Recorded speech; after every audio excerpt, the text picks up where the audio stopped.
Now I'll mention another sutta which is important for lay people called the Parabhava Sutta in the Khuddaka Nikaya. This sutta is a little bit, you could say, the opposite of the Mangala Sutta.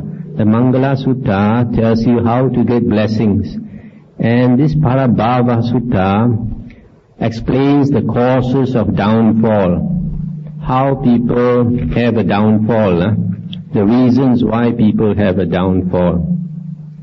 Downfall here can refer to two things, either downfall in this very life or a downfall in the next life. If you have a downfall in the next life, it will be worse, because you might be reborn in the woeful planes of existence. So the first cause for downfall, the Buddha said, is neglecting Dhamma, not bothering to learn the Dhamma, to understand the Dhamma. So this is mainly people who are too worldly. They are so worldly, chasing after material benefits, that they are not interested in the Dhamma. They always give some excuse, no time lah. But time, we every day we have 24 hours. It's up to you what you do with your time. Some people, they have time to play mahjong or go play some games and all that, but they have no time for Dhamma. So this is a cause for downfall. Actually, Buddhists should be very ashamed, I find that it's very hard to get Buddhists to send their children to the Buddhist society Sunday class. The Sunday class in the Buddhist society might take maybe 2 hours, and they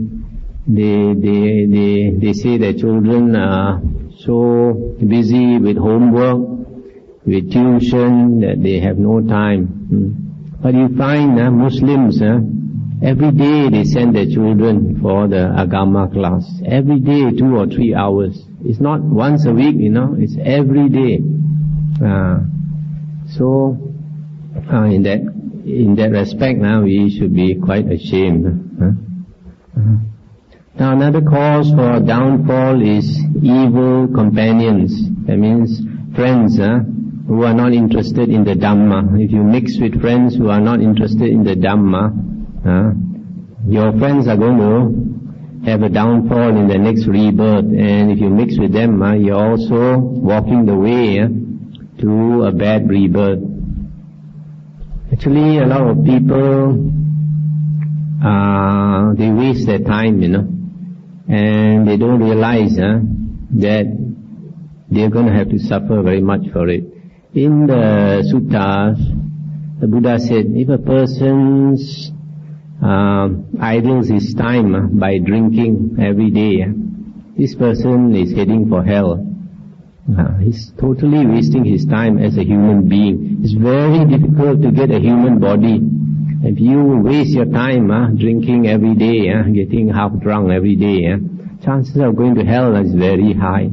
Similarly, for a person who gambles his time, has free time, he spends with his friends gambling, he thinks that is enjoyment. It's totally waste of time, and thus people are heading for hell. Another cause for downfall is laziness. The Buddha said, if you want to benefit yourself in this life and to benefit yourself in the next life, one quality is very important: diligence, using effort, ardent effort. So in this life, if you put in a lot of effort and you walk the right path, you are going to get a lot of happiness in this very life and in your future rebirths. Because whatever we do now is going to affect the next few rebirths. It's not just one rebirth, after this, it's many rebirths. Because in the human plane, we do a lot of karma. We do a lot of karma that's going to decide the next few rebirths. Because other planes of existence, you don't do much karma. If you are in heaven, you're just enjoying yourself like a small child, enjoying yourself every day. So you don't create much karma. As an animal or a ghost also, you don't create much karma. Because you see, animals, even though they kill to eat, they don't kill unnecessarily, right? If animals, if they're hungry, they kill the prey just to eat.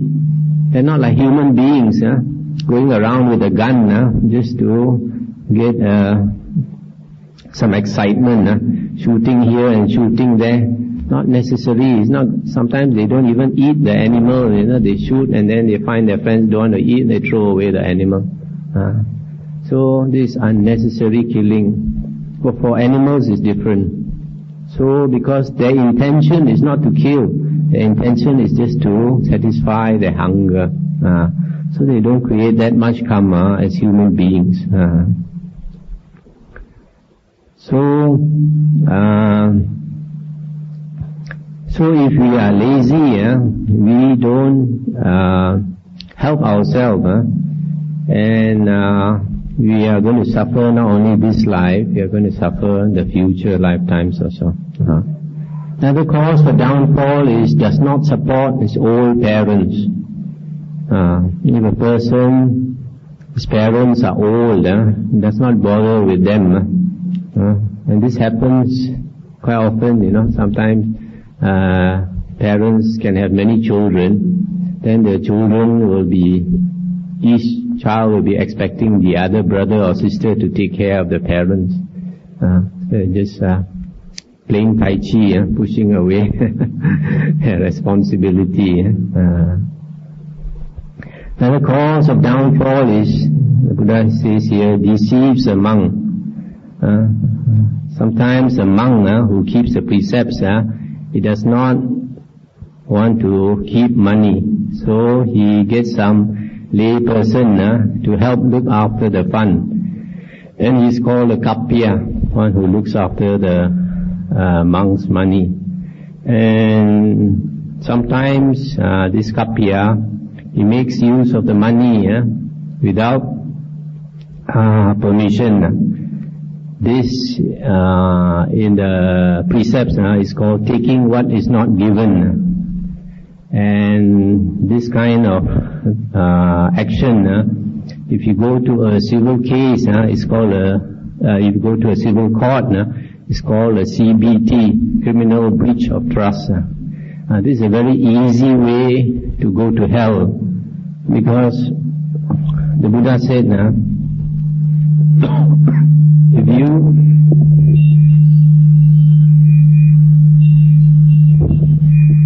reduce the volume a bit.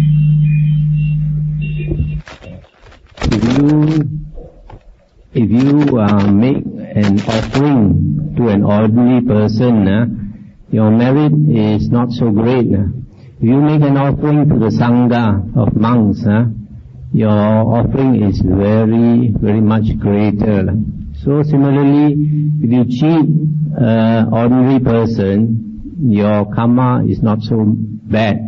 If you cheat the Sangha, you cheat the monks of their fund, your karma is multiplied many, many times. And this is a very, very easy way to go to hell.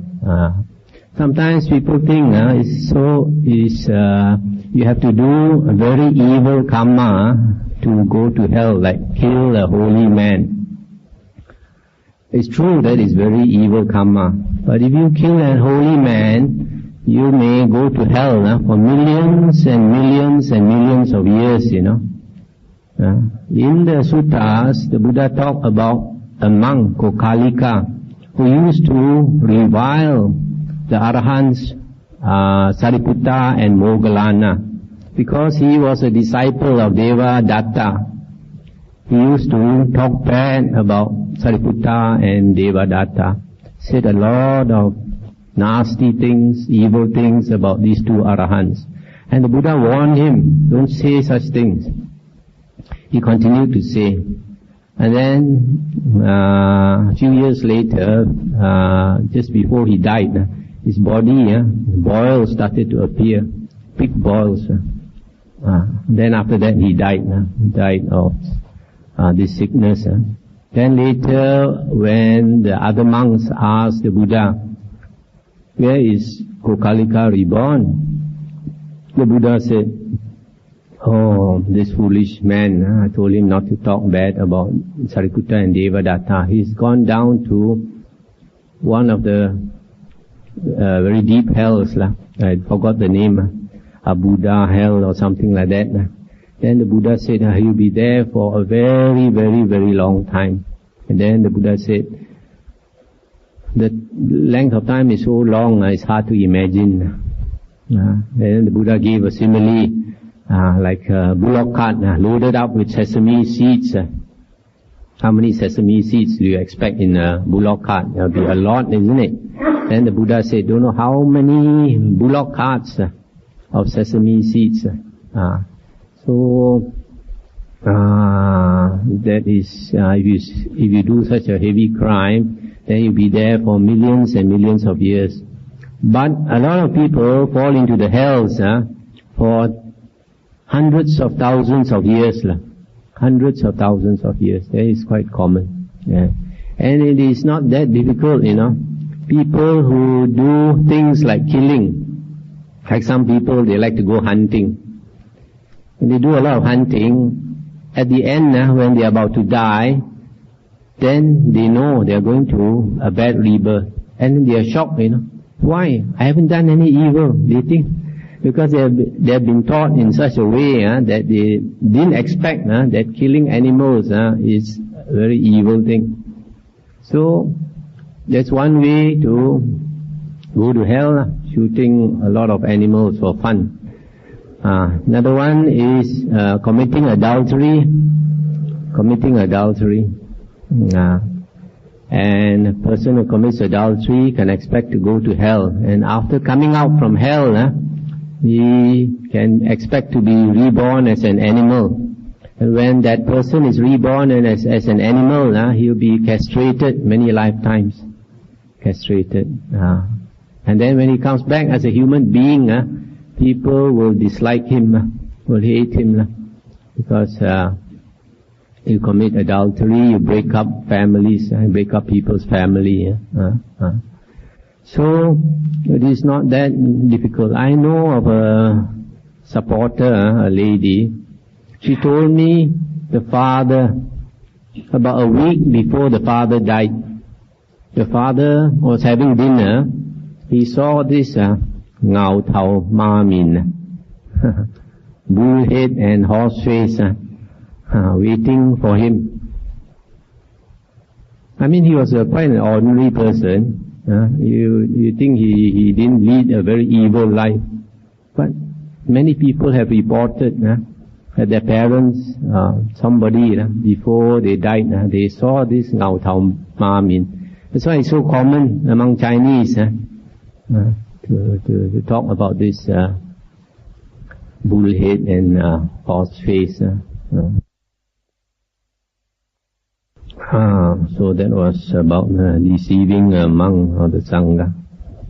Now another cause for downfall is being selfish, not charitable. Being selfish is quite normal. You see a child, a baby, if he's playing with something, you want to take it from him, he won't give it to you. Only when the child grows up, he knows he's taught how to share. So it is quite an ordinary human characteristic to be selfish. But we have to learn to be charitable. If we don't train ourselves, then we are walking the way to our downfall. Another cause for downfall is being conceited because of our wealth or because of our birth, etc. Then another cause for downfall is squandering one's wealth through womanizing, drinking, gambling, etc. That will cause your downfall. I learned from my parents that they had a rich relative in Penang, inherited a lot of money. But usually people will inherit money because easy come, easy goes. They say easy come, easy go. So he mixed with bad friends, and these friends were all out to enjoy his money. So squandered all his money. Within a short time, all his wealth disappeared. And when his wealth disappeared, his friends also disappeared. So in the end, he became almost like a beggar. So this is a very fast way to lose your money. Drinking, gambling, womanizing, etc. Another cause for downfall is to put in authority an immoral person. Suppose you have a business or you have a company or anything, and you appoint a manager or somebody who is immoral, who does not keep the precepts. If you appoint such a person, he's going to cheat you of your business. So that will be the downfall of your company. Another cause of downfall is being over-ambitious. Over-ambitious. Every one of us, we have a limit to our merit, our blessings. Sometimes I've seen some people, they do business at a small scale. They are quite successful. And they have a small factory, they are quite successful. And then they are over-ambitious, they build a big factory, and then they collapse. Because their what do you call it? The phúc hay, it's not so big, but their heart is so big. So, the cause of downfall. Sometimes you find some people, they make some money, and then they build a big bungalow to stay. After they stay in that big bungalow for a short while, then they have problems also, because they don't have that luck, the blessings to stay in that big house. I personally know of one such person, happened quite recently. Then the last I mentioned here is the case of an old man seeking a young wife. This is an old fool. The Buddha said, he gets a young wife, and then when the young wife talks to some young man, whole night he cannot sleep. So that's a cause of downfall. So these are the various causes of downfall. Neglecting Dhamma, having evil companions, being lazy, not supporting old parents, deceives a monk, selfish, not charitable, conceited, and squander one's wealth through drinking, gambling, womanizing, putting in authority an immoral person, over-ambitious, and an old man taking a young wife. Now,